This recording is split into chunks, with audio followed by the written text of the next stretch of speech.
வணக்கம், டெல்டா கிச்சனுக்கு வாங்க. மோர் குழம்பு இன்றைக்கி செய்ய போகிறோம். மோர் குழம்புக்கு தேவையான பொருட்கள்: 1 ஸ்பூன் கடலைப்பருப்பு, 1 ஸ்பூன் துவரம்பருப்பு, அரை ஸ்பூன் அரிசி, பச்சரிசி எடுத்துக்கோங்க, அதான் நல்லாயிருக்கும். பச்சை மிளகாய், இஞ்சி, தேங்காய், மல்லி எதுக்கு வச்சுருக்கேன்னா வாசமாக இருக்கிறதுக்காக மல்லி அரை ஸ்பூன் சேர்த்துக்குங்க. ஜீரகம், இதெல்லாம் அரைக்கிறதுக்கு. இப்போ பச்சை மிளகாவையும் இஞ்சியையும் வதக்கிக்கலாம். எதில் வதக்கணும்? தேங்காய் எண்ணெயில் வதக்கணும், அப்போ தான் வாசமாக இருக்கும். இதெல்லாம் அரைச்சி வச்சுக்கிட்டேன். இப்போ இதெல்லாம் அரைச்சி வச்சாச்சு. தேங்காய், ஜீரகம், மல்லி, பச்சை மிளகாய், இஞ்சி எல்லாத்தையும் வதக்கி அரைச்சி வச்சாச்சு. 95% விழுதாக இருக்குது. இப்போ தேங்காய் எண்ணெயை எண்ணெய் சட்டியில் போட்டு காஞ்சதுக்கப்புறம் கடுகு, ஜீரகம்,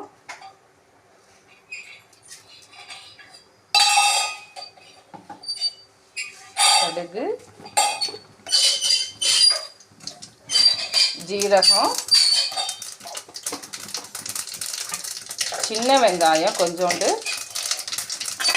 காஞ்ச மிளகாய்,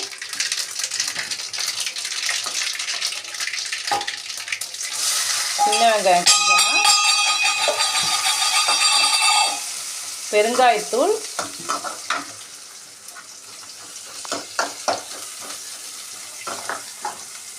பெருங்காயத்தூள் எதுக்கு சேர்க்குறோன்னா வாசமாக இருக்கும்ல, அதுக்காக பெருங்காயத்தூள் கொஞ்சமாக, ரொம்ப இல்லை, கொஞ்சமாக. மஞ்சத்தூள்,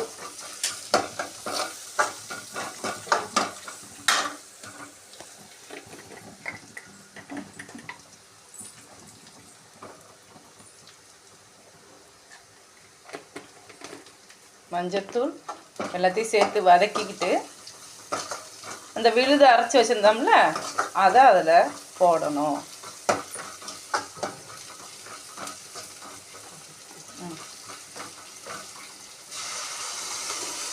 கொஞ்சம் தண்ணி சேர்த்துக்கோங்க, ஏன்னா கட்டியாக இருக்குல்ல, அதுக்காக கொஞ்சம் தண்ணி சேர்த்துக்கணும்.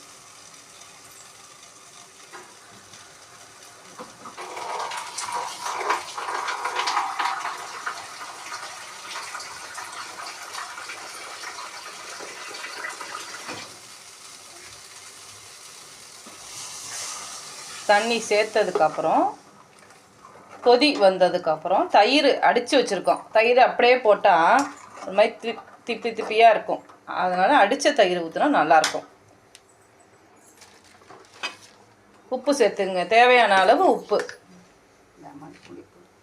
அடுத்தது மோர் புளிப்பாக இருந்துச்சுன்னா விட்டுடுங்க. புளிப்பு இல்லாத மோருக்கு ஒரு லெமனை புழிஞ்சு கடைசியாக ஊற்றுங்க, போதும். கருவேப்பிலை, கொத்தமல்லி இறக்கி வச்சுட்டு லாஸ்ட்டாக இறக்கும் போது தேங்காய் எண்ணெயை ஒரு ஸ்பூன் ஊற்றி மூடி வச்சுருங்க. சாப்பிடக்குள்ள தேங்காய் எண்ணெய் ஸ்மெல் நல்லாயிருக்கும், சுவையாக இருக்கும் மோர் குழம்பு.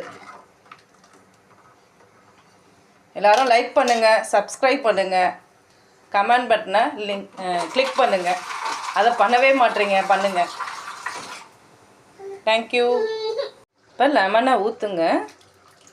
ஒரு லெமன் புழிஞ்சி ஊற்றிட்டோம், ஏன்னா எங்கள் வீட்டு தயிர் புளிப்பு இல்லை, அதனால் நாங்கள் லெமனை ஊற்றுறோம். பாருங்கள், கொதிக்குது பாருங்கள். கொதிச்சிச்சா கரெக்டாக வந்துருச்சு பக்குவோம். அடுத்து தயிரை ஊற்றணும். தயிரை மிக்சியில் அடித்து வச்சுருக்கேன், கட்டி தயிரை மிக்சியில் அடித்து வச்சுருக்கேன். தயிரை ஊற்றி கொதிக்க விடாதீங்க.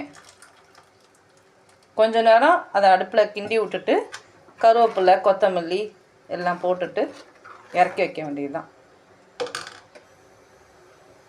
அடுத்தது கருவேப்பிலை, கொத்தமல்லி நாங்கள் போடுறோம்.